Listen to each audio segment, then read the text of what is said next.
반갑습니다. 봄비가 촉촉히 내리네요.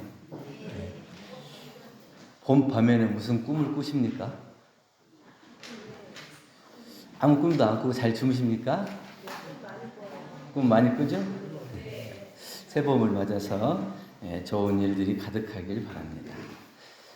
오늘 설교 말씀 제목은 반품 인생, 품절 인생, 명품 인생 이렇게 되어 있습니다. 어디에 해당하는 것 같습니까? 명품 인생. 네, 그렇죠. 우리 모두 다 명품 인생이죠.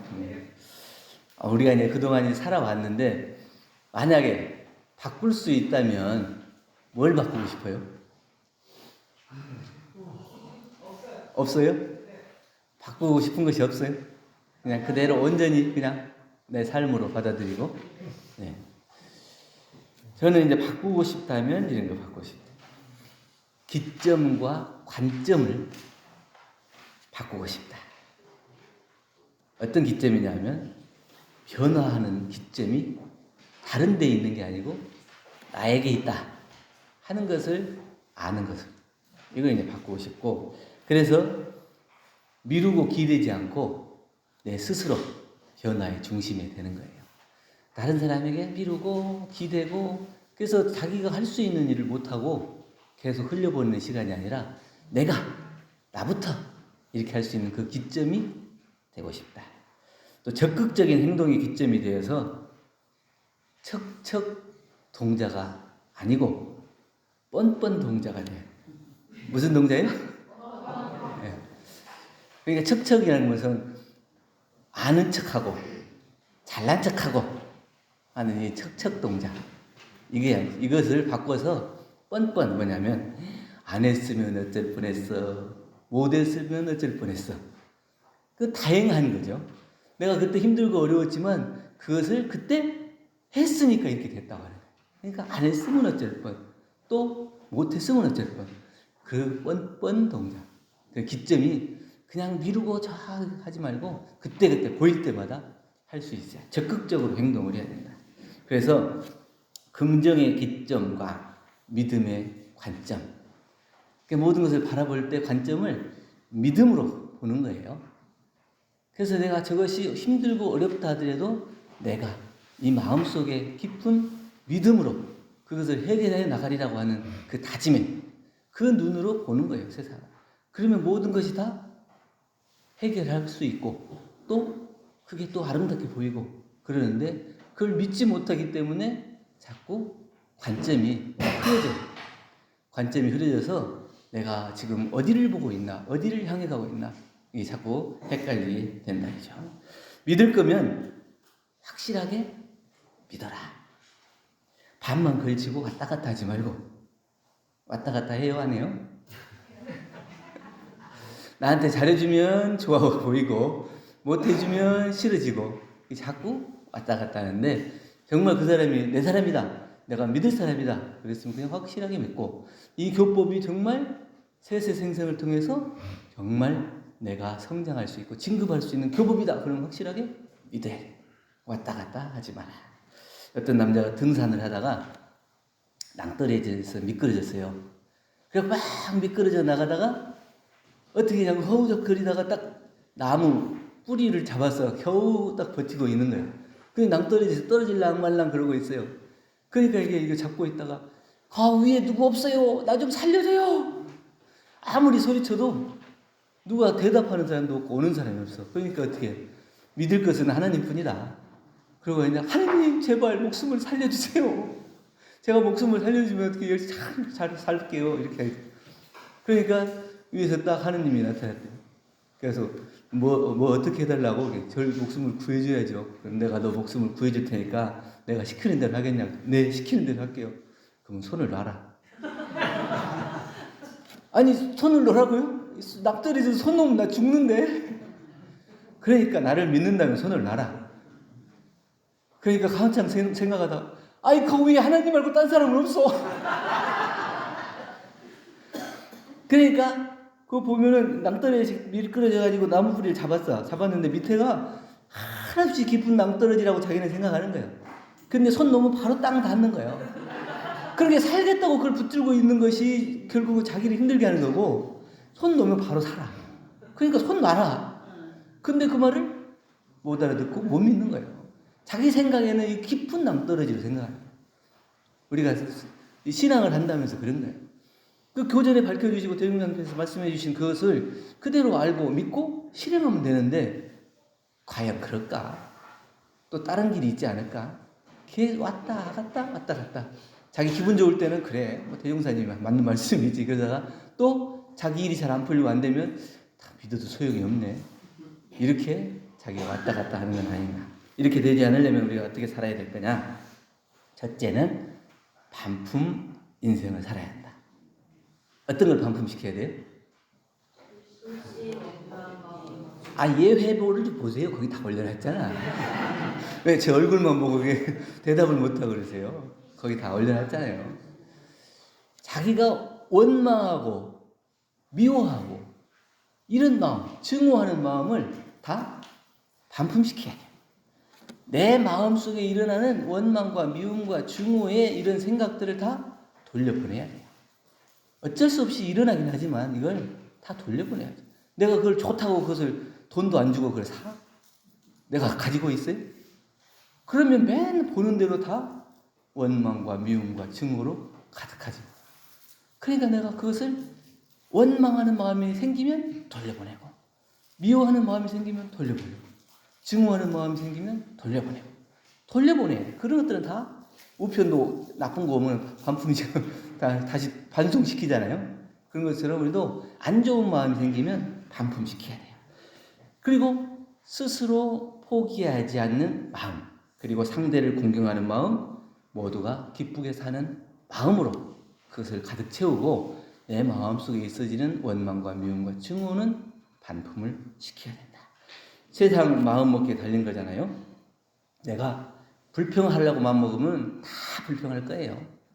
또 감사하려고 생각하면 다 감사할 거예요. 근데 그것이 자기 뜻대로 되어지지 않는다고 감사하는 마음보다는 불평하고 원망하는 마음이 생깁니다. 등은봉 스님이 계시는데, 이분이 이제 그 당대 고승이죠. 근데 그 절에 밥해주는 공양주 소임을 맡은 스님이 있어요. 근데 어느 날 이게 밥을 짓다가 불에 타가서 죽게 됐어요. 그러니까 내가 왜 죽었냐? 내가 아프창창한데 왜 죽었냐 생각하니까, 이 원인을 생각하다 보니까 이 등은봉 스님이 나한테 이 공양주 소임을 안 줬으면 내가 불 뗄 일도 없고 불에 타 죽을 일도 없는데, 이게 참 스님이 밉다, 원망스럽다. 근데 이 스님은 높고 나는 낮아서 내가 어떻게 할 수 없다. 이렇게 마음 먹고, 미운 마음을 먹고 저승에 갔어요. 저승 염라대왕이 어떻게 왔냐? 그때 이체가지고 왔습니다. 근데 저 힘으로는 어떻게 할 수 없고, 그 미운 등은봉 스님을 좀 혼내줬으면 좋겠는데 염라대왕이 대신해주면 안 됩니까? 그래? 그러면 네가 한번 데려와봐라. 그러니까 이 사람이 가서, 염라대왕이 좀 오랍니다. 뭐 때문에 오라지? 이만저만 해가지고 스님이 나한테 그 공양주 소유를 막 하고 내가 불 타 죽어서 참 미움이 나서 그걸 그냥 벌 주라 했더니 데려오라는데 같이 갑시다. 그러니까 사람의 마음이라고 하는 것은 말이야, 불에 타지도 않고 물에 젖지도 않는데 어디서 그렇게 미운 마음이 나고 원망하는 마음이 났을까? 그 원망하는 마음과 미워하는 마음이 어디 있냐? 찾아보니까 그러네. 내가 죽었는데 죽은 것인가 사는 것인가? 이 본래의 성품자리는 죽지도 않고 그런데 그 원망하고 미워하는 마음이 어디서 생겼어? 그걸 생각해 보니까 그 모든 것은 다 내 마음속에서 일어나는구나 하는 걸 알았어. 그러니까 그 스님을 염라대왕한테 모시고 갈 필요도 없어져. 그러니까 내 마음속에서 누군가 미워하려고 생각하면 그 미워하는 사람을 찾게 돼요. 나하고 관계가 없는 사람인데도 괜히 보고 어떻게 저렇게 못생겨갖고 살겠냐, 저렇게 좀 가난해갖고 살겠냐, 괜히 트집 잡고 이유를 잡는 거야. 자기 할 일도 제대로 못하면서 자기 마음속에 공허함을 채우기 위해서 다른 것의 원인을 찾아. 그 원인을 찾다 보니까 미움과 원망과 증오가 쌓이게 돼. 그러니까 이 미움, 원망, 증오를 다 반품시키면 뭐가 남아요? 온전한 자기의 마음이 남게 되는 거죠. 원망과 증오로는 이게 산이 몇 번을 바뀌어도 착이 생기면 못 떠납니다. 그러니까 미워하고 원망하는 마음은 오랫동안 생기는 거예요. 그러니까 누적되어서 그냥 때가 찌들 대로 찌들어서 거기에 이제 또 착이 붙으면은 산천이 바뀐다. 산천이 바뀌려면 몇천 년이 걸려요. 그런데도 거기를 못 떠나. 그래서 그 마음을 계속 붙들고 있을 거냐, 아니면 내가 이걸 빨리빨리 반품을 시키거냐, 이거를 생각해 봐야 됩니다. 두 번째는 품절 인생이죠. 뭘 품절시켜야 하냐? 뭘 품절시켜야 돼요? 네, 이제 좀 안 해요.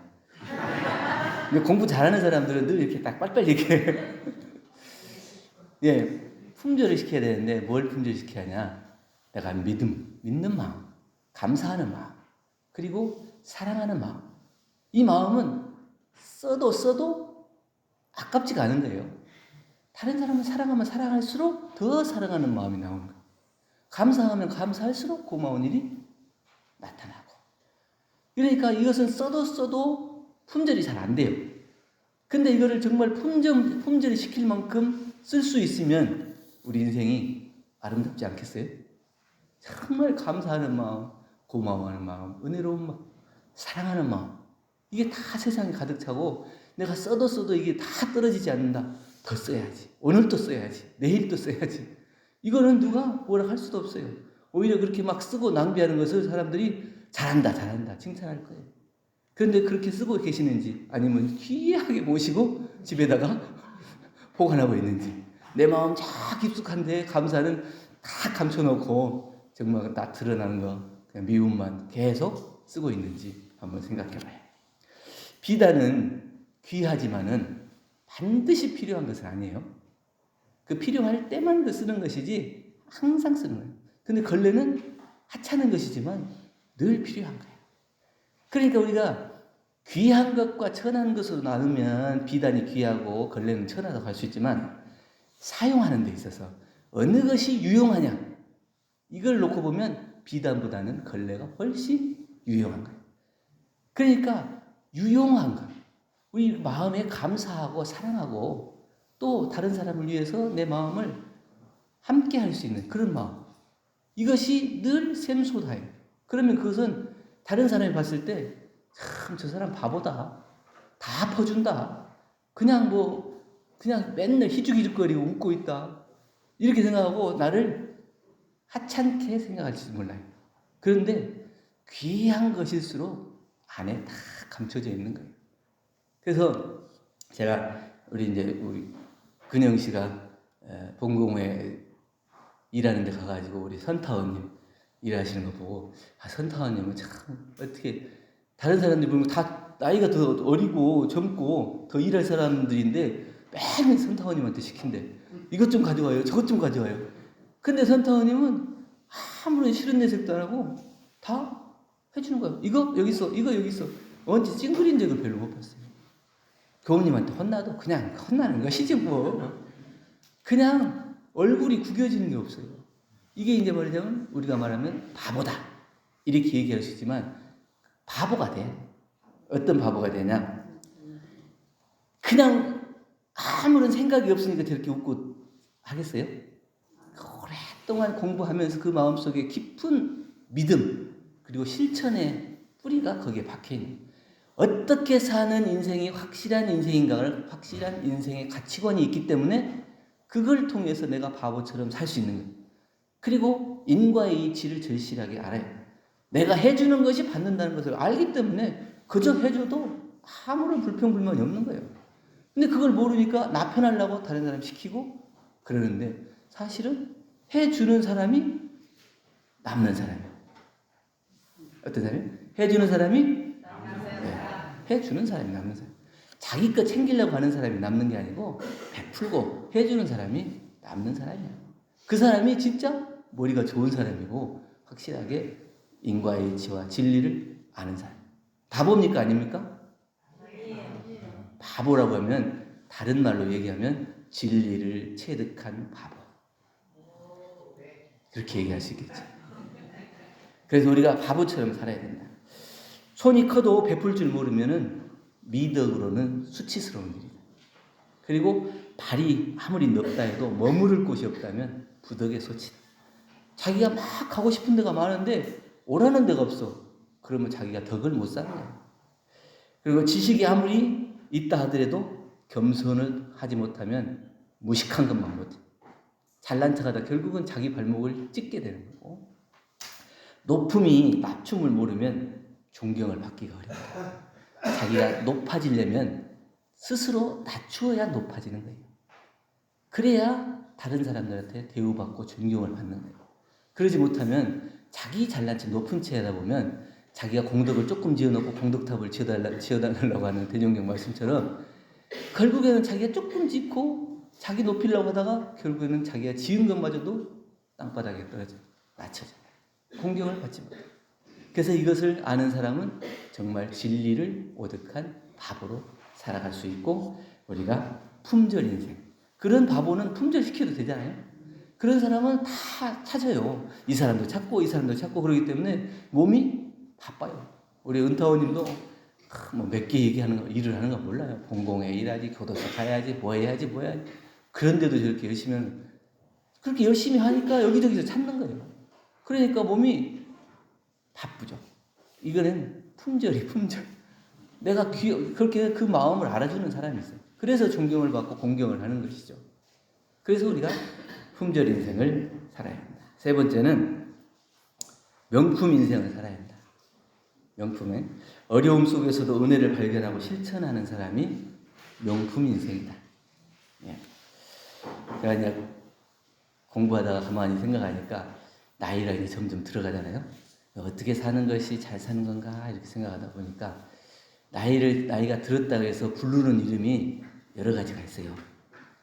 그 나이는 먹었는데 다른 사람들한테 욕먹을 짓 하면 늙은이라고 해요. 저 늙은 놈이 이런 소리나 듣고. 그래서 그렇게 다른 사람한테 피해는 주지 않지만 그냥 아무 세상에 이득이 없이 자기 것만 챙기고 사는 사람, 그런 사람은 노인이다 이렇게 얘기해요.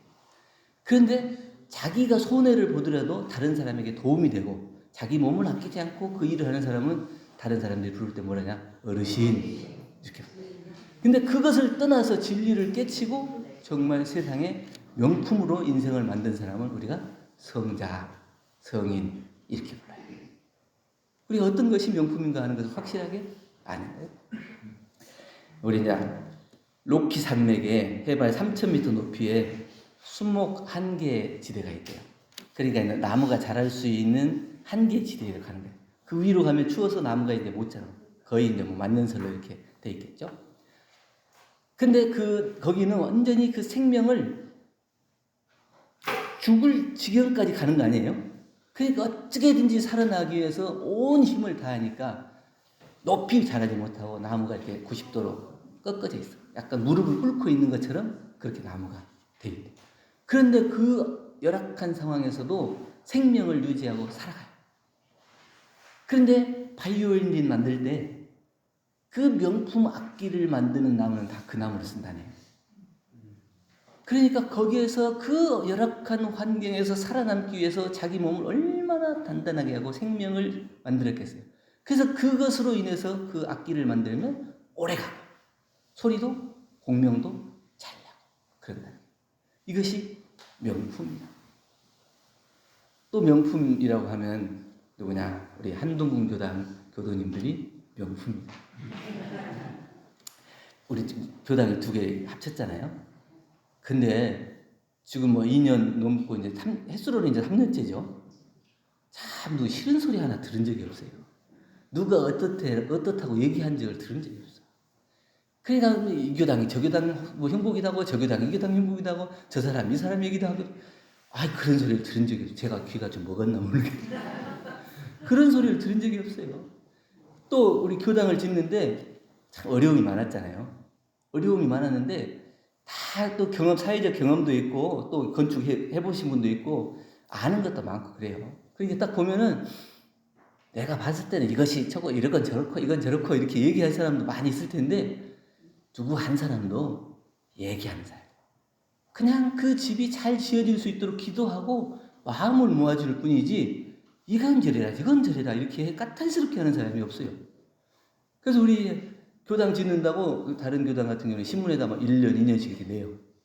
근데 우리 교당은 딱 4주만 내기로 했어요. 그랬더니 4주 신문에 딱 나오니까 집 짓냐? 아니 아무 소리도 없이 어떻게 집을 짓냐?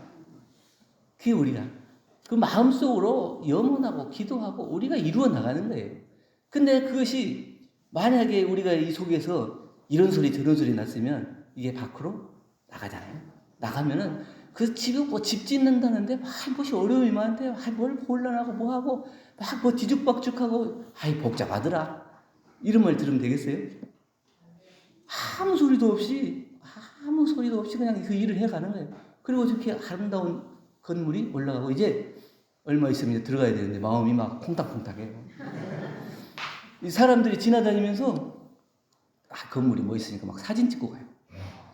근데 버스 타고 매일 왔다 갔다 하던 사람들은 그거 보고 저 도대체 어떤 건물이 지어지는가 이렇게 하다가 이제 그 가림막을 걷어내니까 저렇게 멋진 집이 카페인가 뭔가 이렇게 하다가 이론상을 딱 붙여놓으니까 원불교였네. 버스 타고 다니는 사람들 모두 다 원불교 한동훈 교당을 다 알아버려요. 이쪽 노선 타고 다니는 사람들은 한동훈 교당 모르는 사람이 없을 거예요.